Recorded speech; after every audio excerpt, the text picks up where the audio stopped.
నేరాలు ఘోరాలు చేసే వ్యక్తుల పట్ల ఏ స్థాయి అయిన వాళ్ళైనా సరే మనం అప్రమత్తంగా ఉండకపోతే మాత్రం మనం న్యాయం చేసినట్టు కాదు, మనం కూడా ఇబ్బందులు పడే పరిస్థితి వస్తుంది.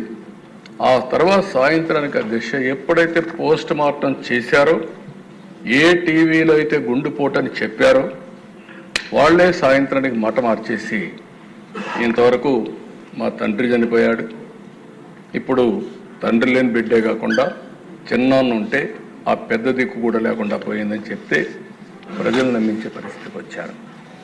రెండో రోజు అధ్యక్ష నా చేతిలో కత్తి పెట్టి నారాసుర రక్త చరిత్రను వేసే పరిస్థితికి వచ్చారు. బాధ కదా దేశ, ఆవేదన కలగదా? ఏంటి ఇలాంటి అరాచకాలు చేసి కూడా రాజకీయాలు చేయగలుగుతావనే ధీమా నా జీవితంలో ఒకటే చెప్తాను దశ, ఎప్పుడు హత్యా రాజకీయాలు మరక అంటకుండా 45 సంవత్సరాల రాజకీయాలు చేశాను.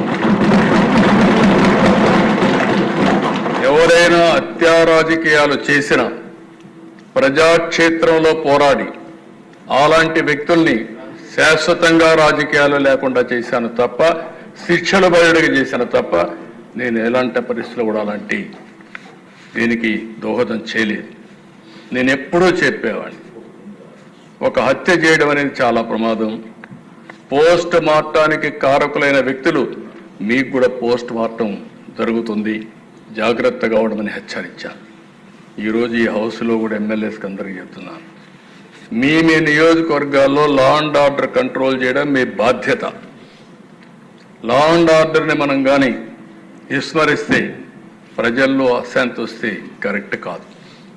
ఇంకొక విషయం కూడా చెప్తున్నాను, రాజకీయ ముసుగులో నేరాలు ఘోరాలు చేసి ఎదురుదాడి చేసి తప్పించుకుంటా ఉంటే ఈ ప్రభుత్వంలో సాగనివ్వనని మరొక్కసారి చాలా స్పష్టంగా విజ్ఞప్తి చేస్తాను.